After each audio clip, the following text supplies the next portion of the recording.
In 1927, an 88-year-old woman died quietly on a country estate in Worcestershire, England. Her neighbors knew her as Mrs. John Biddulph Martin, a respectable banker's widow who funded the local school and hosted garden parties. None of them knew that 55 years earlier, she had run for president of the United States, that she had operated a brokerage on Wall Street backed by the richest man in America, that she had stood before Congress and told the most powerful men in the country they were reading their own constitution wrong. Her name was Victoria Woodhull, and America had spent half a century trying to forget she ever existed. This is the story of how one woman seized financial, political, sexual, and rhetorical power all at once in Gilded Age America, and how the country systematically destroyed her, not because she failed, because she succeeded too completely for the nation to tolerate. Chapter 1: The Con Man's Daughter Who Learned the Game. The first lesson Victoria Claflin ever learned was that the truth was whatever you could make people believe. She was born on September 23, 1838, in the town of Homer, Ohio, A-Spec, on the map in Licking County, a place where ambition went to die. The seventh of 10 children born to Reuben Buckman Claflin and Roxana Hummel Claflin. The household was loud, violent, and perpetually broke. Reuben was a petty grifter with a talent for schemes and a gift for failing at every one of them. He sold patent medicine from the back of a wagon. He ran a grist mill. He told anyone who would listen that he was destined for greatness. And then one day, when things got particularly desperate, he burned down his own grist mill and filed an insurance claim. The town of Homer caught on. The Claflins were driven out, not politely asked to leave. Driven out. The kind of departure that comes with neighbors who have stopped tolerating you and made it clear you should not be around when the sun rises. This was not a family that taught its children honesty. It was a family that taught survival. And survival in the Claflin household meant performance. Roxana discovered early that she could draw a crowd with spiritual trances. She would shake and speak in voices and prophesy the future and fall to the floor in fits of ecstasy. Whether she believed in her own powers is a question nobody ever settled. What mattered was that people paid to watch. In the burned-over district of the American Midwest, where religious revivals swept through towns like weather, a woman with a gift for spiritual performance could keep food on the table when nothing else worked. Victoria had roughly 3 years of formal schooling. 3 years. In a one-room schoolhouse in rural Ohio, where children of all ages sat together on wooden benches and shared a handful of tattered textbooks. That was the entirety of her institutional education. Everything else she learned on the road. Because Reuben, recognizing an opportunity when he saw one, put his daughters to work. Victoria became a child clairvoyant, touring through small towns in Ohio and the Midwest, reading fortunes and channeling spirits for paying customers. She was 10 years old. She stood in front of strangers in rented halls and told them what their dead relatives wanted them to know. By 14, she had performed in front of hundreds of people across multiple states. She had learned to read a room, to sense what people wanted to hear, to deliver it with enough conviction that they reached for their wallets. These were not small skills. In a country where a woman's worth was measured by her obedience, her chastity, and her willingness to stay in her father's house until she could be transferred to her husband's, Victoria Claflin was learning the mechanics of persuasion, performance, and power before she was old enough to marry. She married anyway. At 15, she wed Canning Woodhull. He was a doctor, which sounded respectable. It was not. Canning was an alcoholic who could barely maintain a practice. The marriage was a disaster almost immediately. He drank through house calls and appointments. He could not hold down work in any town for long. Their first child, Byron, was born with severe cognitive disabilities. Victoria blamed the drinking. Whether that was medically accurate or not, the emotional logic was clear. The man who was supposed to rescue her from poverty had given her something worse: a dependent she would care for the rest of her life, and a fury toward men who failed their obligations that would never fully go away. She had a second child, a daughter named Zulu Maud. She supported the family by working as a seamstress, as a cigar girl, and, when those failed, returning to clairvoyance. She was doing what the Claflin women had always done: performing, surviving, scraping, by on whatever people would pay to believe. But here is what matters about Victoria Woodhull's childhood, and it is the thing that separates her from every other woman of her era. It was not simply miserable. It was instructive. She learned, before she turned 20, that the world ran on confidence. That power was not something you were born with. It was something you performed until it became real. That men controlled money, property, and law, but they also had weaknesses, vanities, and blind spots that a sharp woman could exploit. And that the gap between what respectable society claimed to value and what it actually rewarded was wide enough to drive a wagon through. She learned the game from the best con man she would ever know: her own father. What she did with that education would take her further than Reuben Claflin could have imagined in his wildest, most fraudulent dreams. Chapter 2, the richest man in America had one weakness.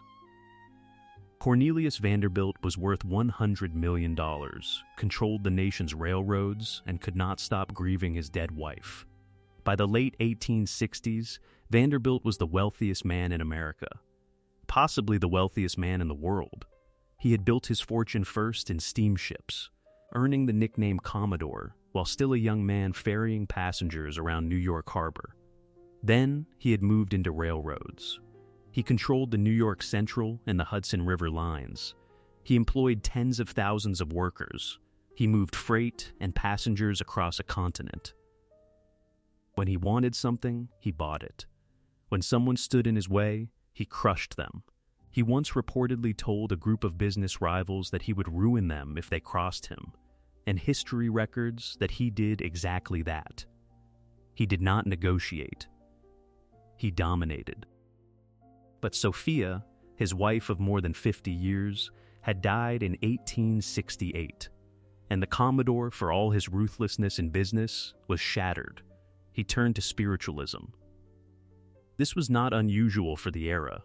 Millions of Americans in the years after the Civil War attended seances, consulted mediums, and sought contact with the dead. The war had killed over 600,000. An entire generation of young husbands, sons, and brothers had vanished into the earth. The nation was awash in grief, and spiritualism offered comfort where traditional religion often could not. If your preacher told you to accept God's will, but a medium could let you hear your son's voice one more time, the medium won. Vanderbilt wanted to speak to Sophia. And into this gap stepped Tennessee Claflin. Victoria and Tennessee had arrived in New York sometime around 1868. The exact timeline is disputed by historians. What is not disputed is the strategy. Tennessee, Victoria's younger sister, was striking, bold, and gifted at what the era called magnetic healing. She would lay hands on patients. She would channel energy through her fingertips. She would make powerful men feel that she understood them in ways their wives, their doctors, and their business partners did not. She targeted Vanderbilt directly. The sisters understood what every operator in the Gilded Age understood, but few would say aloud. In an economy with no regulations, no securities law, no income tax, and no meaningful separation between personal relationships and financial transactions, access was everything. If you knew the right person, you could know which stocks would rise before they moved. If you had the Commodore's ear, you had the keys to the American economy. Tennessee became what Vanderbilt called my little sparrow. She conducted healing sessions with him at his mansion on Washington Place in Manhattan. She laid hands on his ailing body. She communed with Sophia's spirit. The precise nature of their relationship has been debated by historians for over a century. Vanderbilt was in his 70s. Tennessee was in her 20s. Whether the relationship was romantic, transactional, or both, it was intimate enough that the Commodore trusted her in ways he trusted very few people. And trust, in Vanderbilt's world, translated directly into money. He provided the Claflin sisters with something no woman in America had ever been given by a man of his stature: financial intelligence. Real, actionable, market-moving information. He reportedly tipped them off to moves in New York Central Railroad stock. He guided them through the gold market. The sisters reportedly made as much as $700,000 on a single gold speculation. That figure comes from Victoria's own later accounts and may be inflated, but even a fraction of that sum would have been transformative. In an era when a skilled laborer earned roughly $400 a year, when most women could not open a bank account without a husband's signature, when the doctrine of coverture meant that a married woman's property belonged legally to her husband, the Claflin sisters had done something extraordinary. They had reverse-engineered Gilded Age power. They understood that Vanderbilt's $100 million fortune was not just money. It was a network, a system of relationships, favor, and information flows that connected every major financial institution in the country, and they had inserted themselves into that system not by asking permission, but by offering the one thing the richest man in America could not buy on the open market: connection to the dead, comfort for his grief, the touch of a woman who made him feel understood. Victoria Woodhull did not merely accept Vanderbilt's patronage. She studied how patronage worked. She watched how the Commodore deployed capital, cultivated allies, destroyed rivals, and controlled information. She was learning the machinery of American wealth from the inside, with a view that no woman of her era had ever had, and she was already planning what to do with it. Chapter 3. Two women walked onto Wall Street and refused to leave. On January 19th, 1870, the doors of 44 Broad Street opened, and every rule about who belonged on Wall Street became a suggestion. Woodhull, Claflin and Company was not the first business women had operated in New York. Women ran boarding houses, millinery shops, and laundries across the city. But this was different. This was a brokerage. The first time two women had hung a shingle on Wall Street and offered to buy and sell stocks, bonds, and gold on behalf of paying clients. The firm opened with approximately $100,000 in capital. That figure alone was staggering. In 1870, $100,000 represented more wealth than most American families would see across multiple generations. A comfortable middle-class home in Manhattan cost roughly $5,000. The annual salary of a member of Congress was $5,000. The Claflin sisters opened their brokerage with the equivalent of 20 congressional salaries. The source of the capital was never officially confirmed, but the Vanderbilt connection was an open secret on the street. The Commodore had not simply given the sisters money. He had given them something more valuable: credibility. His implied endorsement told every trader and speculator in New York that these women were not a joke. They had backing. They had information. They were worth taking seriously. The offices at 44 Broad Street were designed to make a statement. Fine carpets on the floor, oil paintings on the walls, a gleaming counter for receiving clients, and a private back room closed off from the main office where discreet consultations could take place. The front room was open to any client who walked in. The effect was deliberate. This was not a curiosity. This was not a sideshow. This was a legitimate financial enterprise, furnished and appointed to match any firm on the street. The press went wild. The New York Herald gave the opening front-page coverage. Reporters described the scene in breathless detail. Two attractive women in elegant dresses, surrounded by ticker tape machines and financial ledgers, conducting business with the confidence of men who had been on the street for decades. The Queens of Finance, one headline called them. The bewitching brokers, said another. The coverage was sensational, often condescending, and relentlessly focused on their appearance and their femininity. But it was coverage. And coverage, in the calculus Victoria Woodhull had learned from her father, was always worth more than dignity. Reporters descended on Broad Street to see the spectacle. Crowds of the curious gathered on the sidewalk outside. Some came as genuine clients. Some came as spectators. Some came because they assumed Vanderbilt's intelligence was flowing through the sisters' operation and wanted to get close to it. Whatever the motive, the firm did business. It made trades. It turned a profit. But Victoria Woodhull was not building a brokerage. She was building a platform. 4 months after the firm opened, in May of 1870, she launched Woodhull and Claflin's Weekly, a 16-page newspaper that would eventually reach a circulation of approximately 20,000 copies per issue. The Weekly was unlike anything else in American publishing. It covered financial markets and women's rights. It published expos of corporate fraud and essays on sexual freedom. It attacked political corruption and advocated for labor reform. It ran columns on spiritualism alongside investigations of stock jobbing. And in December of 1871, it would publish the first English-language edition of Karl Marx and Friedrich Engels' Communist Manifesto in the United States. A brokerage and a newspaper. Consider what Victoria Woodhull had assembled in 6 months. She had a financial operation on the most powerful street in America. She had a weekly publication with national reach. She had the implicit backing of the country's richest man. She had press coverage that kept her name in front of the public week after week. And she had done all of this as a woman with 3 years of formal schooling, no family, no institutional connections, and no precedent to follow. The scale of what she built deserves a moment of clarity. In 1870, there were roughly 38 million people in the United States. Women could not vote in any state except the territory of Wyoming, where suffrage had been granted in 1869. Married women in most states could not sign contracts, keep their own earnings, or sue in court without their husband's involvement. The doctrine of coverture, inherited from English common law, held that a married woman's legal identity was absorbed into her husband's. She did not exist, in the eyes of the law, as a separate person. The number of women operating independent businesses of any kind in New York could be counted in the dozens.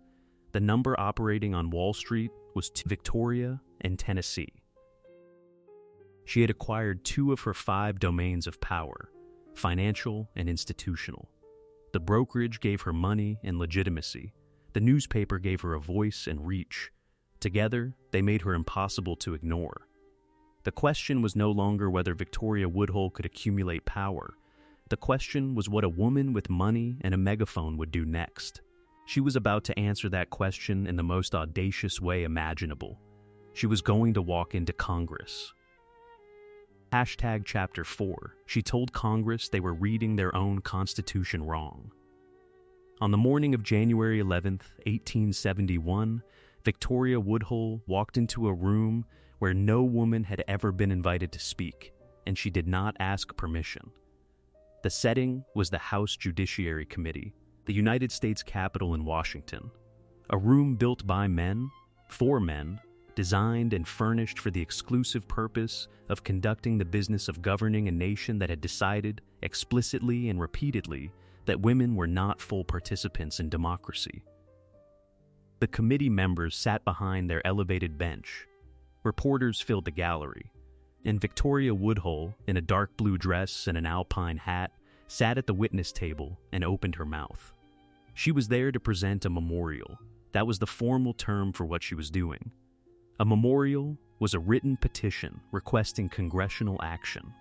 In practice, she was there to make a constitutional argument so elegant and so dangerous that the man who had written the amendment she cited would feel compelled to publish a formal rebuttal.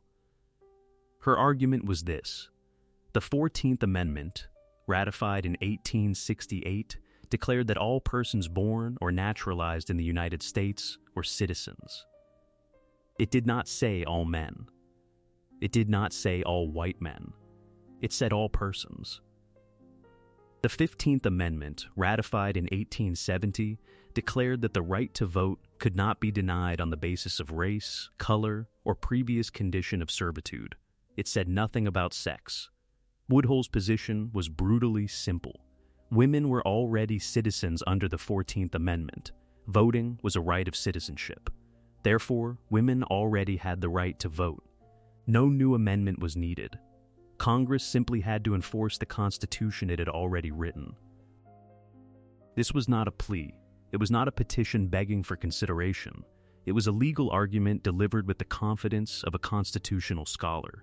And it was delivered by a woman who had never attended law school, never sat for a bar examination, never clerked for a judge, and had received 3 years of formal education in a one-room schoolhouse in Homer, Ohio. She did not stand alone. Flanking her in that committee room were two of the most prominent women in the suffrage movement. Susan B. Anthony, the tireless organizer who had spent decades building the infrastructure of women's rights activism, collecting petitions, arranging conventions, and lobbying state legislatures. And Isabella Beecher Hooker, half-sister of Harriet Beecher Stowe and sister of the most famous preacher in America, Henry Ward Beecher. Their presence was strategic. Anthony and Hooker lent Woodhull the institutional credibility she lacked on her own. They signaled to the committee that the suffrage movement, or at least a powerful faction of it, stood behind this woman and her argument. To understand what Woodhull walked into that morning, you need to understand the political landscape she was navigating. The suffrage movement in 1871 was fractured, exhausted, and at war with itself. The split had come in 1869 over the 15th Amendment. Elizabeth Cady Stanton and Susan B. Anthony had opposed the amendment because it enfranchised black men while leaving women of all races without the vote. They had used language that was, at times, explicitly racist, arguing that educated white women should not be governed by formerly enslaved men who could not read. Frederick Douglass, a longtime ally of the women's rights movement who had attended the Seneca Falls Convention in 1848, had broken with them. He argued that this was the hour of the black man, that black male suffrage was an urgent matter of life and death in the violent aftermath of the Civil War in ways that white women's suffrage, however just, was not. The result was two competing organizations: the National Woman's Suffrage Association, led by Stanton and Anthony, which opposed the 15th Amendment and sought a new, separate constitutional amendment for women, and the American Woman Suffrage Association, led by Lucy Stone and Henry Blackwell, which supported the 15th Amendment and pursued women's suffrage through state-by-state campaigns. Both organizations were pursuing strategies that would take decades. Anthony wanted a 16th Amendment, Stone wanted 50 separate state victories. Both approaches required persuading men to give women rights that men were not inclined to give. Into this mess walked Victoria Woodhull with a third option: forget both strategies. The Constitution already guaranteed women's right to vote. Just read it correctly. The response was electric. The committee listened. Several members asked questions. Benjamin Butler, the Massachusetts congressman and Civil War general who had helped arrange Woodhull's appearance, championed her cause publicly. Butler was a shrewd political operator with his own ambitions and his own enemies. He saw in Woodhull's argument a weapon he could use in factional battles within the Republican Party. He was not, primarily, a champion of women's rights. He was a man who recognized useful leverage when he saw it.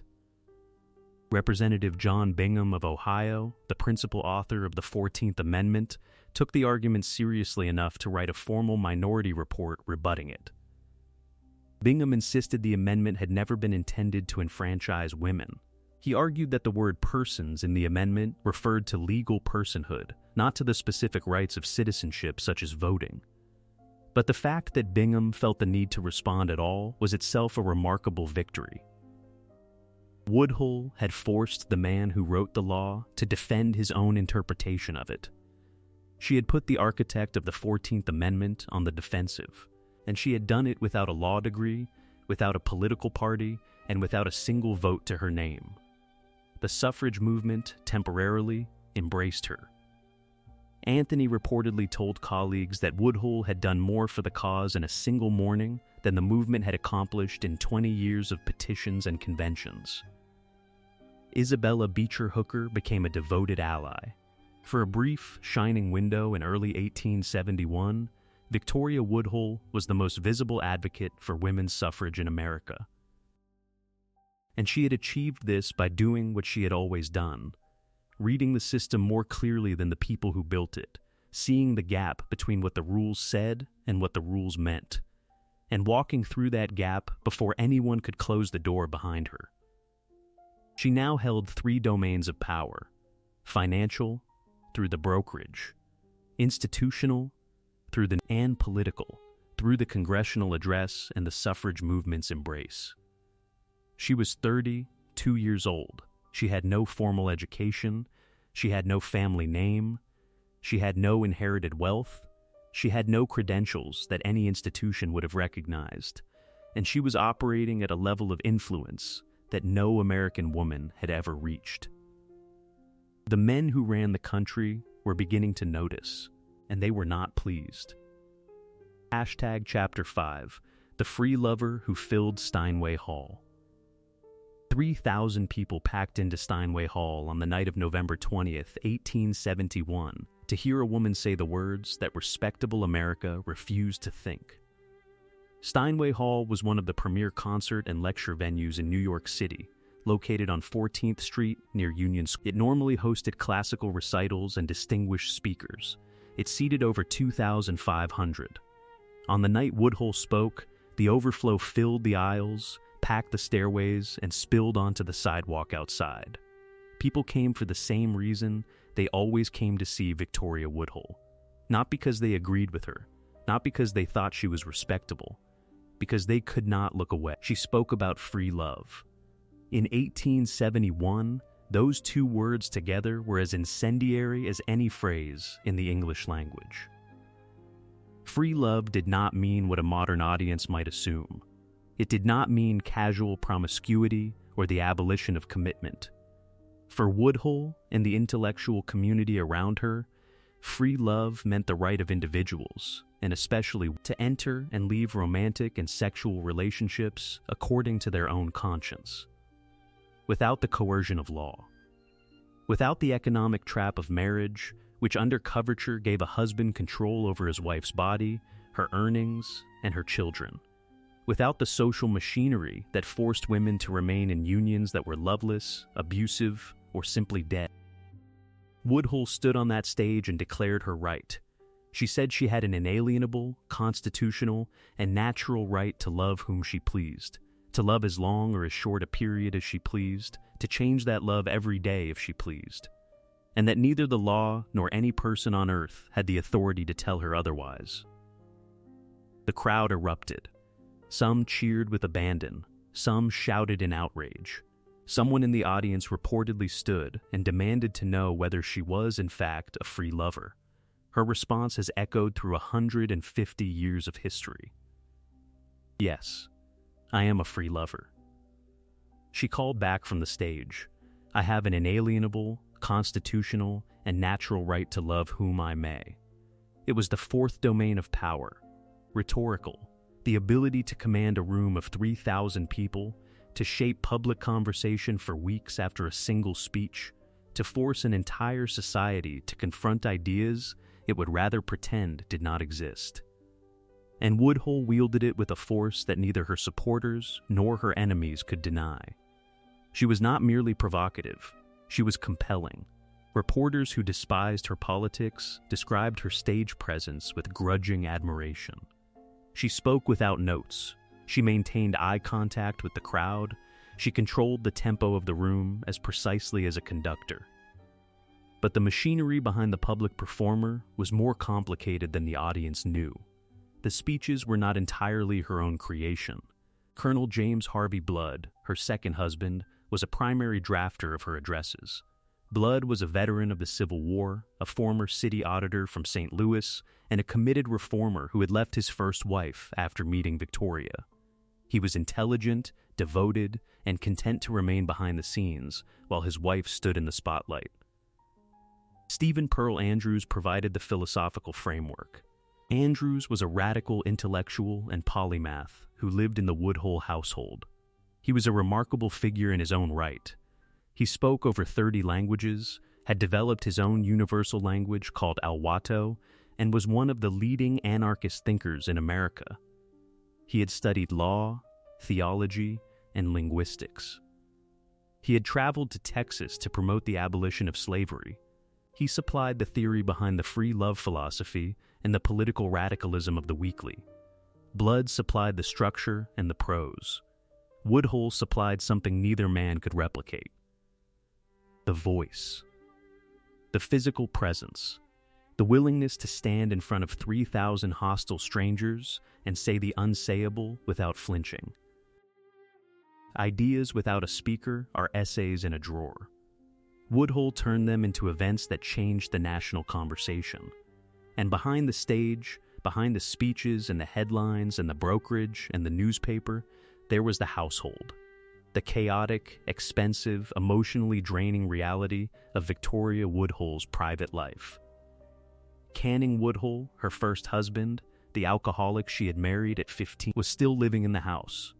He had nowhere else to go, no practice, no income, no capacity to support himself. She took care of him.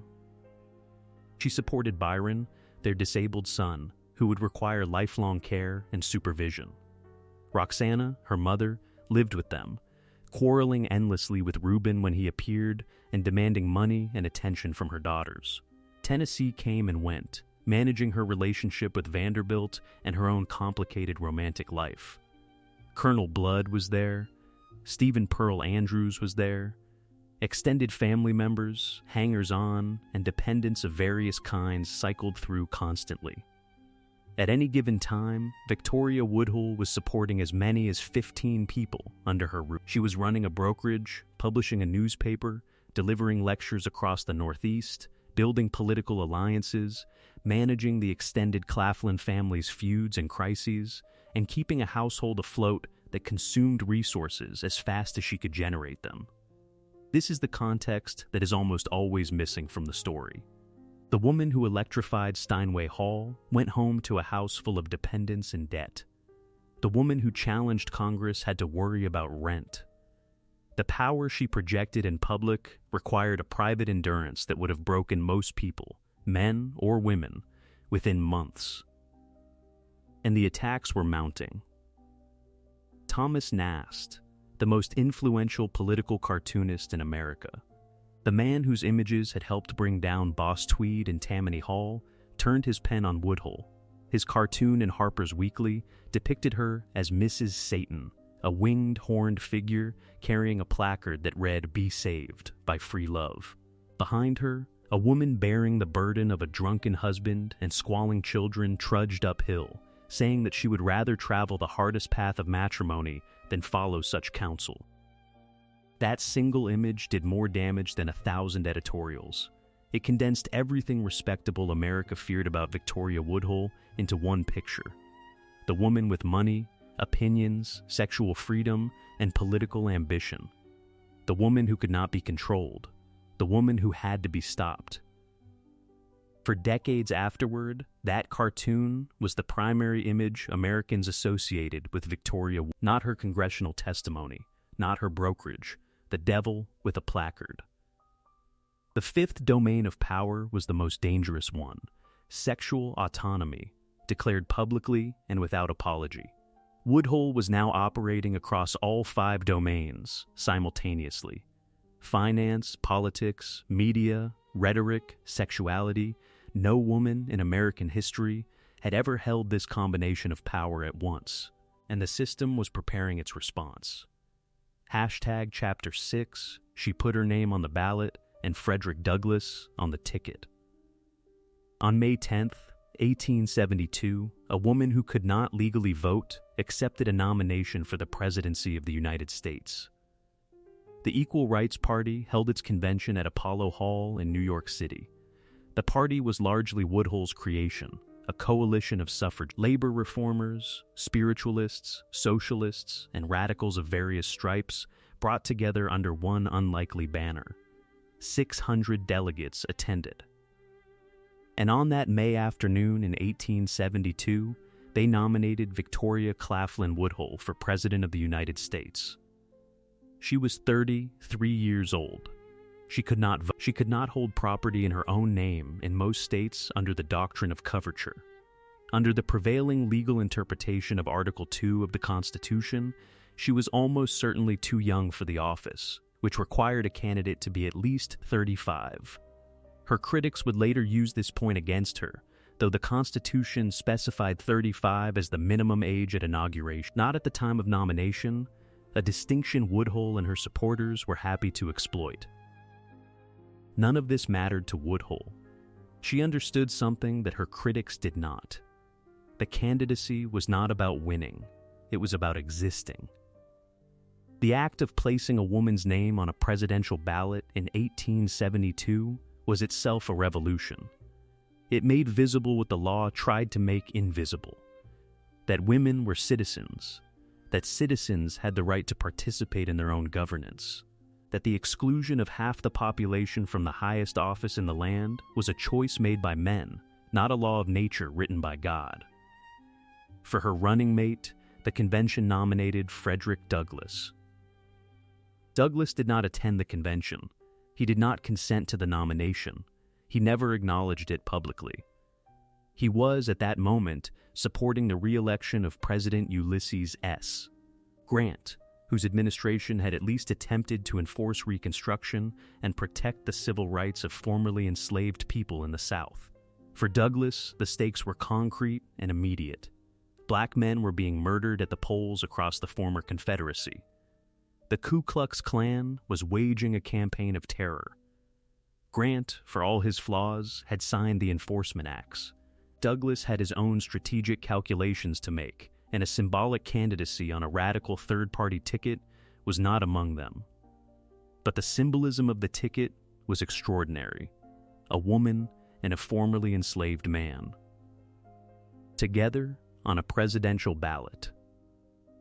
In 1872, just 7 years after the end of the Civil War, just 4 years after the 14th Amendment had declared all persons born in the United States to be citizens, just 2 years after the 15th Amendment had prohibited racial discrimination in voting while conspicuously, deliberately, and controversially ignoring the question of sex. The Woodhull-Douglass ticket was a mirror held up to America's contradictions. And America did not enjoy the reflection. The suffrage movement was splitting apart over Woodhull, and the split was turning vicious. Susan B. Anthony, who had initially praised her congressional testimony and called her the movement's greatest asset, turned against her with the ferocity of a woman who felt personally betrayed. Anthony had spent 20 years building the suffrage movement through patient organizing, petitioning, and coalition building. She had sacrificed a personal life for the cause. She had endured ridicule and poverty. And now a woman with a scandalous reputation and radical politics was attempting to hijack her movement. At a suffrage convention in May of 1872, Woodhull attempted to address the assembled delegates. She wanted to merge the suffrage cause with her presidential campaign and the Equal Rights Party. Anthony was having none of it. She ordered the gas lights turned off. Literally, she had the lights in the hall extinguished to prevent Woodhull from speaking to the delegates. Think about that image for a moment. Susan B. Anthony, the woman who would become the face of the suffrage movement for the next century. The woman whose face would appear on a coin, silencing another woman by cutting off the light. It was not a metaphor. It happened. And it tells you everything you need to know about the politics of respectability within the women's movement. The reasons for Anthony's hostility were complex, personal, and layered. Anthony feared that Woodhull's free love advocacy would taint the suffrage cause by association. She feared that newspaper editors who already mocked the movement would use Woodhull as proof that votes for women meant the destruction of the American family. She resented Woodhull's attempt to take over the National Woman Suffrage Association and redirect it toward her own presidential ambitions. She was wary of Woodhull's connections to radical politics, labor movements, spiritualism, and socialism. And perhaps most fundamentally, Anthony believed that the suffrage movement had to be respectable to succeed. It had to reassure men that giving women the vote would not overturn the social order. Woodhull was many things. Respectable was not one of them. The expulsion from the suffrage movement left Woodhull politically isolated. Her financial position was deteriorating rapidly. The brokerage was struggling. Vanderbilt's support was becoming less reliable as his family pressured him to distance himself from the scandalous Claflin sisters. The newspaper was expensive to produce and losing money. The household was still consuming everything she earned. And Victoria Woodhull was furious. She was furious at the suffrage leaders who had used her visibility and then discarded her when she became inconvenient. She was furious at the press that had made her a spectacle when it suited them and then turned her into a villain when the wind changed. She was furious at the double standard that allowed men to live exactly as she advocated while condemning her for saying it out loud. And she knew a secret. The most dangerous secret in America. She knew that Henry Ward Beecher, the most famous preacher in the country, the brother of Harriet Beecher Stowe, the man who earned $20,000 a year preaching morality from the pulpit of Plymouth Church in Brooklyn, was conducting an affair with Elizabeth Tilton, the wife of his close friend and proc, Theodore Tilton. Half of Brooklyn's reform circles knew about the affair. Theodore Tilton himself had confided the details to Woodhull. Elizabeth Cady Stanton knew. Isabella Beecher Hooker, Beecher's own half-sister, knew and was agonized by it. And everyone kept silent. Because Henry Ward Beecher was too powerful, too beloved, too valuable to the causes they all served, too dangerous to confront. Woodhull had been expelled from the suffrage movement. She had been caricatured as Mrs. Satan. She had been called a prostitute, a fraud, and a menace to public decency by the same people who whispered about Beecher's adultery at dinner parties and did nothing. The question was no longer whether she would expose him. It was when. Chapter 7. She exposed the most powerful preacher in America. Henry Ward Beecher earned $20,000 a year preaching morality to 2,500 congregants every Sunday, while conducting an affair that half of Brooklyn's reform circles already knew about. To understand what Victoria Woodhull did on November 2nd, 1872, you first have to understand the scale of the man she was taking on. Henry Ward Beecher was not simply a preacher, he was a national institution. Plymouth Church in Brooklyn Heights, where he delivered his sermons, was known as the Church of the Holy Rifles for his practice of shipping weapons to anti-slavery settlers in Kansas during the 1850s. His Sunday sermons drew visitors from across the country the way a Broadway show draws tourists today. Ferries from Manhattan ran special routes timed to his service. He was arguably the most famous man in America after President Grant. He commanded speaking fees of $1,000 per appearance at a time when a factory worker earned $2 a day. He endorsed products. Soap manufacturers put his face on their advertisements. His opinions on politics, morality, and religion shaped public discourse across the nation. When Henry Ward Beecher spoke, his sister, Harriet Beecher Stowe, had written Uncle Tom's Cabin, the novel Abraham Lincoln reportedly credited with helping to start the Civil War. The Beecher family was as close to American royalty as the Republic possessed. And Henry Ward Beecher had been carrying on an affair with Elizabeth Tilton for years. Elizabeth was the wife of Theodore Tilton, a journalist, editor, and reform advocate who had been Beecher's close friend and prot. Tilton had admired Beecher enormously. He had modeled his career on the older man's example, and Beecher had repaid that admiration by seducing his wife. The affair had been going on in some form since the mid-1860s. Theodore had discovered it. He had confronted Beecher privately. And then, in the way of powerful men and the networks that protect them, the matter had been handled. Quietly, privately, with letters of apology that contradicted themselves, with retractions that retracted nothing, with intermediaries who brokered a fragile peace that served one purpose: to protect Henry Ward Beecher. The reform community knew. They whispered at gatherings and dinner parties. They shared meaningful looks when Beecher's name came up.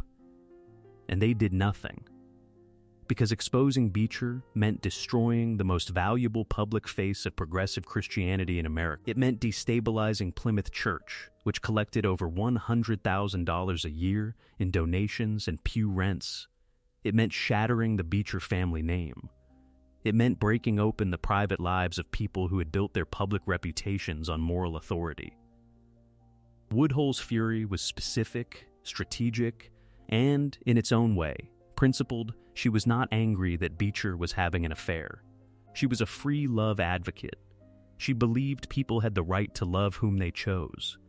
She was angry that Beecher was doing in secret what she was being destroyed for saying in public. She was angry at the machinery of hypocrisy. A man could preach against the very behavior he practiced, and society would protect him. A woman could advocate for the freedom to love openly, and society would call her safe. The hypocrisy was the point. And on November 2nd, 1872, 3 days before the presidential election, Woodhull and Claflin's Weekly published the full account. The timing was calculated with the precision of a military operation.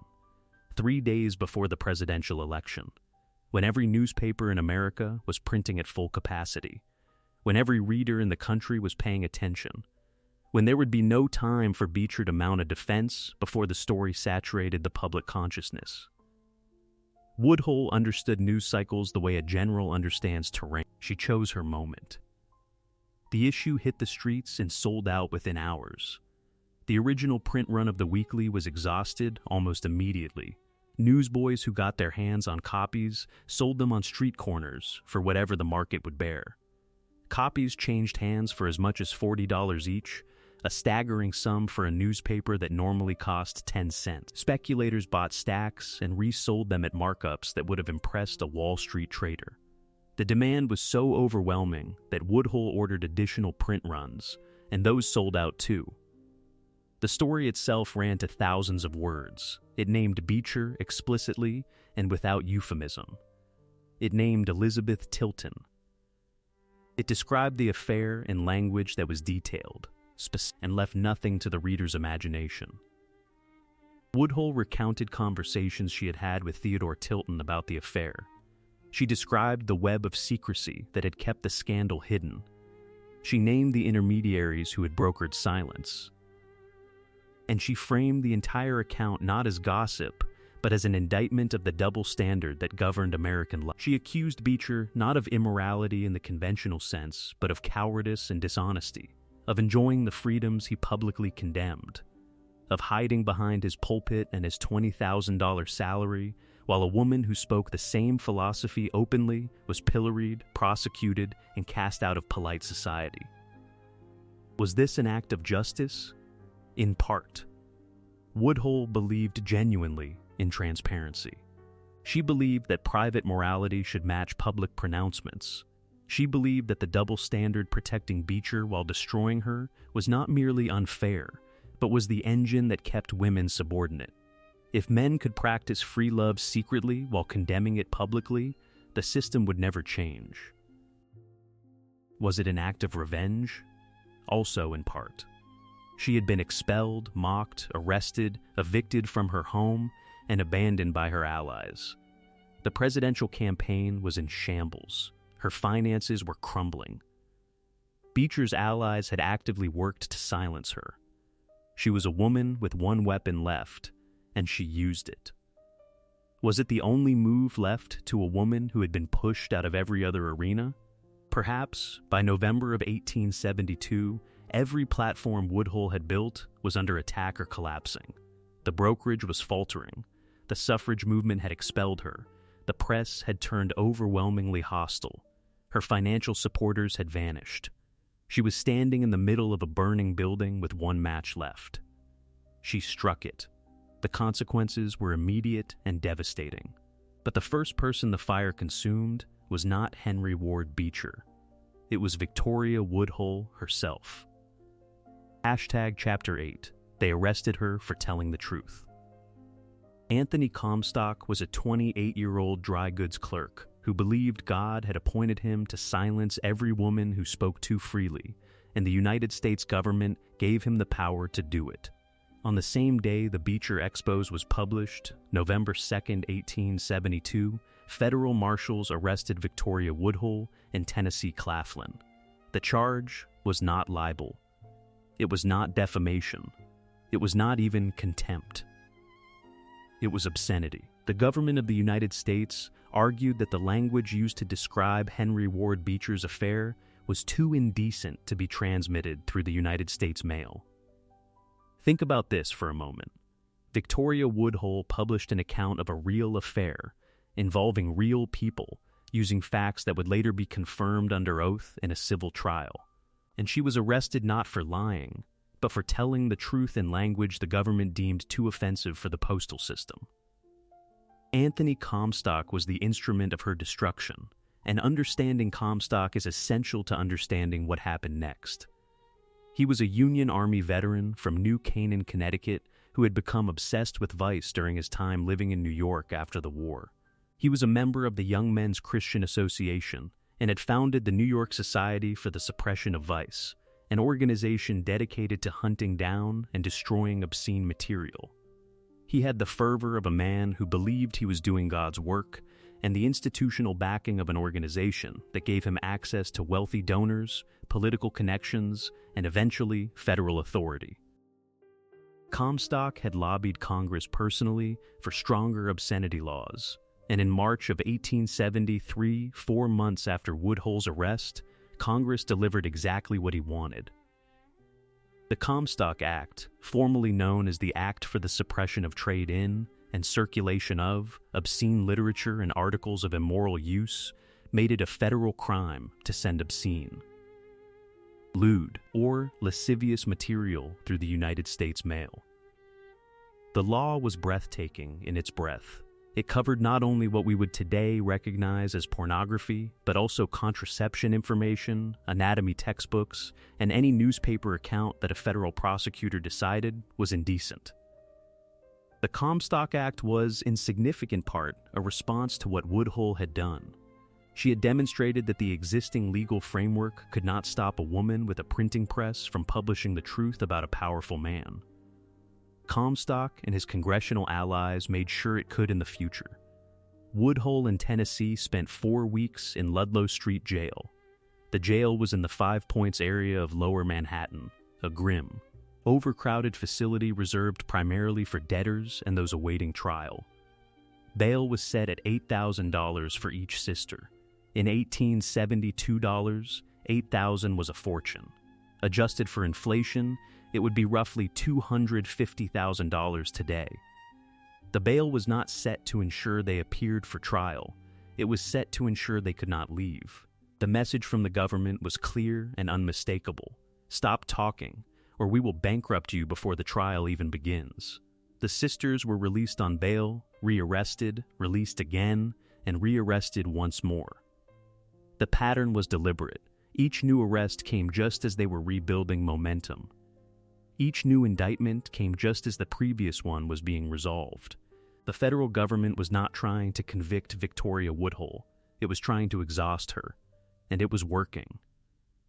The legal persecution continued for over 2 years. Multiple trials, multiple indictments, arrests, releases, and rearrests in a grinding cycle designed to consume every dollar, every hour, and every ounce of what the sisters possessed. Each arrest required bail, each trial required lawyers, each court appearance meant weeks of preparation, days of testimony, and money diverted from the brokerage, the newspaper, and the lecture circuit that provided the only remaining income. Victoria was arrested at least 6 times during this period. She estimated that the legal costs, bail fees, and lost income totaled hundreds of thousands of dollars. The financial cost was catastrophic. The brokerage at 44 Broad Street, the firm that had made history on Wall Street, ceased operations. There would be no more trades, no more clients, no more income from the most powerful financial street in America. The weekly suspended publication, the newspaper that had reached 20,000 readers, that had published Marx, that had exposed Beecher, that had advocated for women's rights and labor reform and sexual freedom for over 2 years, went silent. Financial supporters disappeared one by one. Former allies in the reform movement refused to speak publicly on her behalf.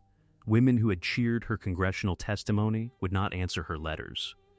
The woman who had addressed Congress, who had filled Steinway Hall, who had been nominated for president, was being stripped of every platform she had built, not by a jury's verdict, but by the process of prosecution itself.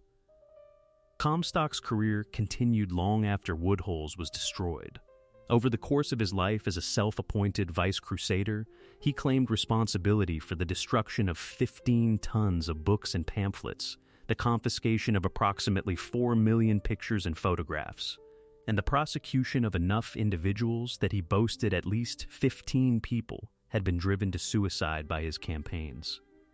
He carried a badge and a gun. He opened private mail.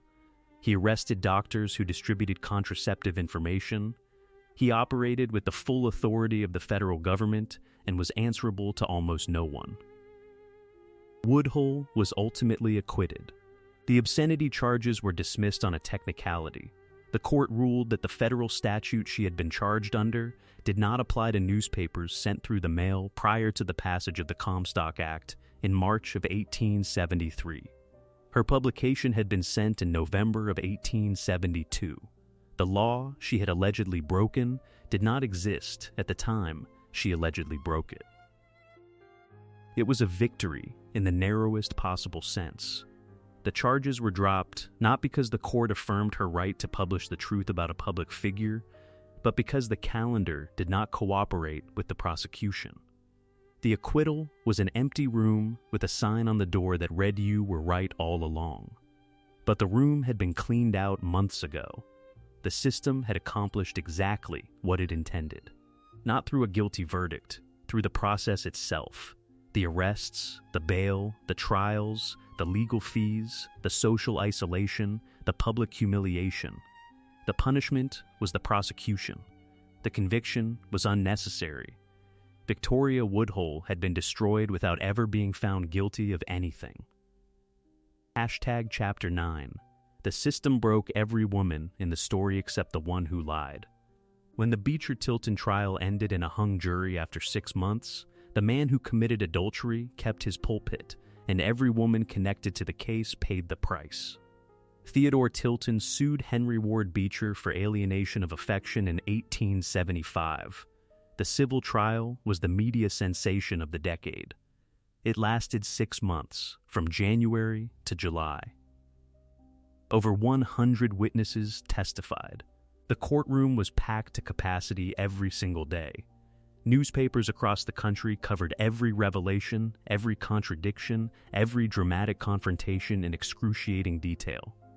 It was the Victorian equivalent of a televised trial, consuming public attention for half a year and generating more column inches of newsprint than any legal proceeding in American history to that point. The jury deliberated and could not reach a verdict. 9-3 in Beecher's favor, but not unanimous. A hung jury. No finding of guilt, no finding of innocence. A legal void that resolved nothing and satisfied no one. And in that void, the consequences distributed themselves along perfectly predictable lines of gender and institutional power. Henry Ward Beecher returned to his pulpit at Plymouth Church. His congregation held a formal vote and reaffirmed their faith in their pastor. They chose to believe him, or at least to act as if they did. He continued preaching his Sunday sermons. He continued earning his $20,000 a year. He continued his speaking tours and his product endorsements. He continued to be one of the most honored men in America. He died in 1887, wealthy and celebrated. 30,000 people attended his funeral procession. The President of the United States sent official condolences. Streets were named after him. Theodore Tilton, the wronged husband, left America entirely. His reputation had been destroyed by the trial, not because he had done anything wrong, but because the trial had made him a public figure of pity and ridicule. A cuckold. A man who could not govern his own household, as the newspapers gleefully reminded their readers. He moved to Paris, where he lived in obscurity, writing poetry and playing chess in cafes until his death in 1907. He had been the victim. It did not matter. The system did not care about justice for Theodore Tilton. Elizabeth Tilton paid the highest price. She was excommunicated from Plymouth Church, the woman who had been seduced by her pastor, who had been pressured into silence by his allies, who had been dragged through a trial she never wanted and never initiated, was formally cast out by the very institution that protected the man who had wronged her. She issued contradictory statements over the years, sometimes denying the affair, sometimes hinting at the truth, always under enormous pressure from both sides. Then, in 1878, she published a public letter. In it, she confirmed the affair. Unequivocally, she acknowledged what Victoria Woodhull had published 6 years earlier. Every word of it. Every claim. Every detail. The woman the government had arrested for obscenity had been telling the truth all along. The woman who had been jailed for her publication had been vindicated by the woman at the center of the story. Nobody cared. By 1878, the public had moved on. Elizabeth Tilton's confession changed nothing. She spent the rest of her life in near total seclusion. She went blind in her later years. She died in 1897, largely forgotten. She is buried in Brooklyn's Greenwood Cemetery. There is no monument. There is no marker that mentions the scandal that consumed her life.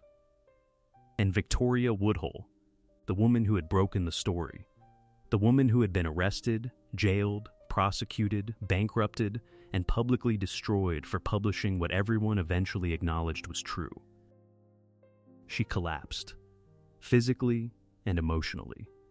The accumulated strain of the trials, the financial devastation, the social isolation, the unrelenting attacks from every direction had broken something fundamental in her. The woman who had walked into Congress without flinching, who had faced 3,000 people at Steinway Hall without note, who had stood before federal judges and declared her innocence with absolute composure, was exhausted in every way a human being can be exhausted. Her health failed, her nerves shattered. The fire that had driven her for a decade was, for the first time, burning low. The Equal Rights Party dissolved. There would be no second presidential campaign, no second run at the presidency, no second nomination. The coalition of suffragists, labor reformers, and radicals that had gathered at Apollo Hall in 1872 scattered to the winds. Some returned to the mainstream suffrage movement, some drifted into other causes, some simply disappeared from public life. The brokerage was a memory. The offices at 44 Broad Street, with their fine carpets and oil paintings, were occupied by someone else. The clients were gone. The ledgers were closed. The firm that had made Victoria Woodhull and Tennessee Claflin the first women on Wall Street had lasted roughly 4 years. What it took a century to build, the system dismantled in months. Colonel Blood and Victoria divorced in 1876. The man who had helped draft her speeches, who had provided the organizational backbone of her enterprise, who had supported her candidacy and managed her household, was gone. The partnership that had powered her ascent could not survive its collapse. The final issue of Woodhull and Claflin's Weekly was published in 1876. The newspaper that had changed American journalism, that had published Marx, that had exposed the most powerful preacher in the country, that had advocated for women's suffrage and labor rights and sexual freedom with a fearlessness that no other publication could match, printed its last page and ceased to exist. 6 years of publication. Over 300 issues. A body of work that would not be fully appreciated for another century. Gone. The asymmetry of the aftermath is the story itself. Beecher was protected by his institution, his gender, his class, and his congregation's need to believe in him. Woodhull was destroyed by the law, the press, the suffrage movement, and the social order that all functioned, in this case, as a single machine. Elizabeth Tilton was erased entirely. Her story did not serve anyone's purposes, so it was simply discarded. The system did not merely punish the women and spare the man. It sorted them. The man who lied kept everything. The woman who told the truth lost everything. The woman caught in the middle was forgotten. This was not a failure of the system. This was the system functioning exactly as designed. Chapter 10. She sailed for England and became someone else. In 1877, Victoria Woodhull boarded a ship for England, possibly with Vanderbilt's money, and began the long project of erasing herself. The departure was quiet, almost eerily so. There were no headlines this time, no crowds on the dock, no reporters shouting questions. A woman who had been the most talked about person in America slipped out of the country and across the Atlantic Ocean with hardly a mention in the press. America had finished with her. The scandal had burned out. The prosecution was over. The public had new sensations to consume. Victoria Woodhull was yesterday's news. Cornelius Vanderbilt may have funded the voyage. The Commodore had always been more practical than principled. If paying for Woodhull's departure meant fewer questions about his own relationship with the Claflin sisters, fewer whispers about Tennessee and the Sanses and the stock tips, it was a worthwhile investment. He died in January of 1877, leaving an estate valued at over $100 million to his son William. Whatever private arrangements Vanderbilt had made with the Claflin sisters were buried with him. England was the reinvention. Victoria began lecturing in London drawing rooms and provincial halls, but her topics had changed entirely. She spoke about heredity, education, and social improvement. The free love advocacy vanished as if it had never existed. The radical politics softened into vague progressivism. The incendiary rhetoric that had shaken Steinway Hall was replaced by the measured, cautious language of respectability. She was no longer Victoria Woodhull, the woman who shook America. She was Victoria Woodhull, the American lecturer with interesting ideas about science and moral uplift. In 1883, she married John Biddulph Martin. He was a partner in Martin's Bank, established in 1692, one of the oldest financial institutions in England. His family was prominent, wealthy, and deeply alarmed. A Martin, marrying a woman whose past included Wall Street brokerage, free love advocacy, obscenity trials, presidential campaign, and direct connection to the most lurid scandal of the 19th century. John's relatives fought the match. They investigated her background. They confronted him with the details. John did not care. He loved her completely and without reservation, and he spent the rest of his life helping her erase everything that had made her extraordinary. Together, they waged a methodical, relentless campaign against her own history. They sued the British Museum for keeping a pamphlet that described her American career. They purchased copies of her radical writings wherever they could find them and destroyed them. They sent threatening letters to publishers and editors who mentioned her path. They hired solicitors to suppress any account of her life that deviated from the approved version.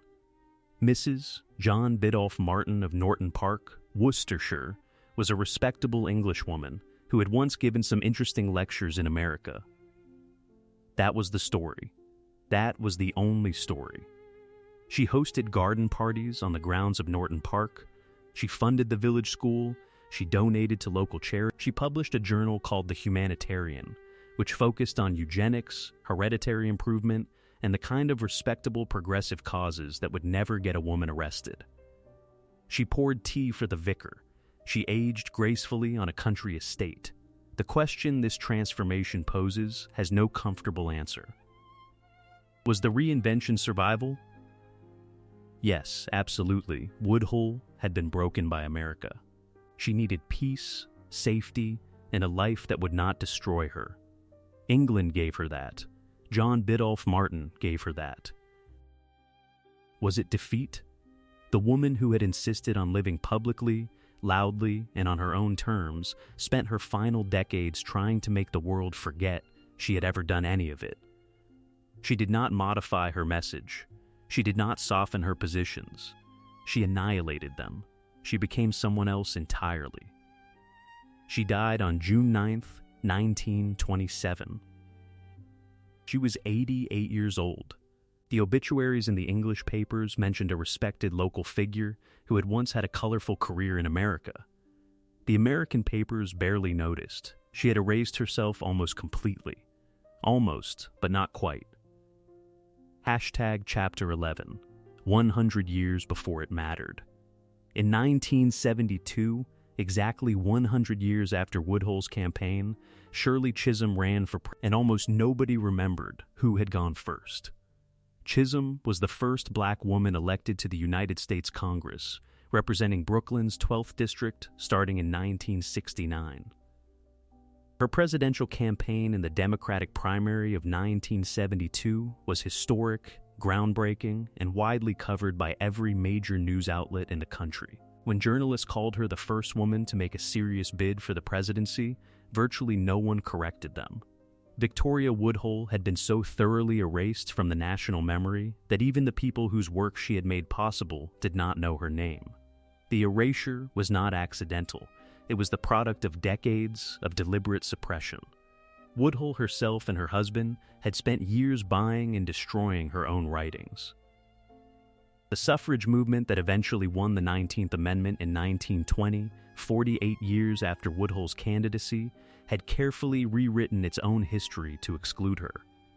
The official narrative of the movement centered Susan B. Anthony and Elizabeth Cady Stanton as its founding mothers and patron saints. Woodhull was an embarrassment, a woman who had muddied the respectable cause with free love, radical politics, public scandal, and associations with socialism and spiritualism. She was written out of the story the way a family writes out a disgraced relative, not through confrontation but through silence. The rehabilitation came late. In the 1970s and 80s, the rise of women's history as a serious academic discipline brought researchers back to the archives, looking for women whose stories had been suppressed or ignored. In the 1990s, the recovery of Woodhull's story began in earnest. Barbara Goldsmith's 1998 book Other Powers brought the full arc of her life to a popular audience for the first time in over a century. Mary Gabriel's notorious Victoria followed. Academic scholars revisited her 14th Amendment argument and recognized its remarkable legal innovation. The argument she had made before the House Judiciary Committee in 1871, that the Constitution already guaranteed women's right to vote through a plain reading of its existing text, was exactly the kind of living Constitution interpretation that would become mainstream legal philosophy in the 20th century. She had been decades ahead of constitutional theory. The Woodhull Freedom Foundation was established to preserve and promote her legacy. Her name began appearing in women's history textbooks and courses. Documentaries were produced, plays were written and performed. The woman who had been erased was being recovered, piece by piece, fact by fact, from the silence that had swallowed her. But the recovery remains incomplete. Most Americans still do not know her name. Ask who was the first woman to run for president, and you will hear Hillary Clinton in 2016, or Shirley Chisholm in 1972, or, if the person knows their history, Margaret Chase Smith in 1964. Almost never Victoria Woodhull. The line from Woodhull to those who followed is long and indirect and often invisible, but it is real. Woodhull proved that a woman could operate a business on Wall Street, that a woman could stand before a congressional committee and deliver a legal argument the committee had to answer, that a woman could run for president, that a woman could publish a newspaper and shape national discourse, that a woman could declare her sexual autonomy publicly and survive, even if she did not prosper. Every woman who did any of these things afterward walked a path that Woodhull had cut through wilderness, even if the path had grown over and the markers had been torn down. Her family did not carry the legacy forward. Byron, her disabled son, died in 1932, having spent his life in institutions or in the care of his mother and later his sister. Zulu Maud lived quietly in England and left little public record. There was no Woodhull dynasty, no family foundation, no named building, no endowed professorship, no lasting institutional marker. Tennessee, her sister and partner, had her own English reinvention. She married Sir Francis Cook, a wealthy art collector and Viscount of Montserrat, and became Lady Cook. She lived in grand style in London and on the continent, two sisters from a grift family in Homer, Ohio, ending their lives as titled English women on country estates. The parallel was too perfect to be anything other than the final proof of their father's first lesson. The truth was whatever you could make people believe. Chapter 12. The woman who proved the rules were never real. Victoria Woodhull was not destroyed for being wrong about America. She was destroyed for being right. The formal rules of Gilded Age America told a clear story. Any citizen could petition Congress. Any citizen could run for office. The law applied equally to all. The marketplace was open to anyone with talent and capital. Property was protected. Speech was free. The actual rules told a different story entirely. Power was allocated through personal networks that women could enter only as adjuncts to powerful men, never as principals. The economy ran on insider deals, patronage, and information asymmetry that were technically legal because no one had thought to make them illegal. Sexual behavior was policed along strict lines of gender. A man who took a mistress was indiscreet. A woman who took a lover was fallen. Political ambition in a woman was tolerated only if it operated through approved channels, which is to say, only if it operated through men, through husbands, through brothers, through the machinery of the party system that women could influence but never control. And anyone who exposed the gap between the formal rules and the actual rules, anyone who named the system for what it was, would be punished. Not for lying, for truth-telling. Woodhull understood all of this because she grew up outside the system. She was not born into the class that maintained these fictions. She was not educated in their schools, or married into their families, or socialized in their churches. She was born into a family of grifters and performers who survived by reading the gap between what people said and what people did. She saw Vanderbilt's insider deals because she was in the room where they happened. She saw Beecher's private adultery because she moved in the circles where the secret was common knowledge. She saw the suffrage movement's class prejudice because she experienced it personally on the night Susan B. Anthony had the gas lights turned off. The mechanism of her destruction is precise enough to name.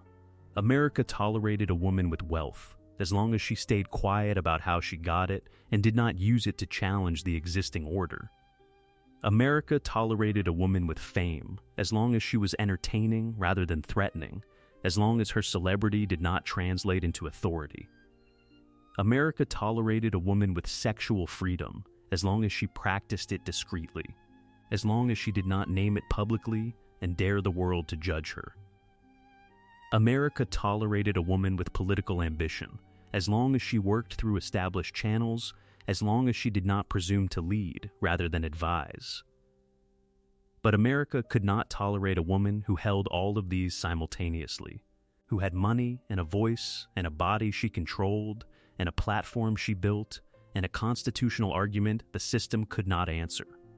That combination was intolerable, not because it was wrong, not because it was immoral, not because it threatened the safety of the republic, because it worked. Because it proved that the barriers keeping women from power were not natural laws inscribed in the fabric of the universe. They were human choices, made by specific men, enforced by specific institutions, and vulnerable to anyone brave enough, or desperate enough, or furious enough to walk through them. The country spent decades trying to erase her. The suffrage movement wrote her out of its official history. Her own husband helped her suppress her radical past. The Comstock Act ensured that the kind of publication she had produced could be prosecuted in the future. The legal system had made an example of her, and for nearly a century, the example held. But the erasure was never complete, because you cannot erase a precedent. You can only forget who said it. Every woman who opened a brokerage account in her own name walked through a door that Victoria Woodhull had forced open. Every woman who stepped onto a trading floor and refused to leave was standing on ground she had cleared. Every woman who appeared before a legislative body and made an argument that the men in the room were compelled to answer was following a path she had blazed. Every woman who ran for office knowing she would not win, but understanding that the act of running changed forever the definition of who was allowed to try. Every woman who said, in public, without apology, that her body and her choices and her desires belonged to her and to no one else. They are all standing on ground Victoria Woodhull cleared, whether they know her name or not. The final image of her life is the one her neighbors in Worcestershire knew. An elderly woman in a fine house, pouring tea for guests, funding the village school, tending a garden behind stone walls. Respectable, quiet, thoroughly forgot. That is not a happy ending. That is the cost of being right too early, too loudly, and in a country that was not ready to hear it.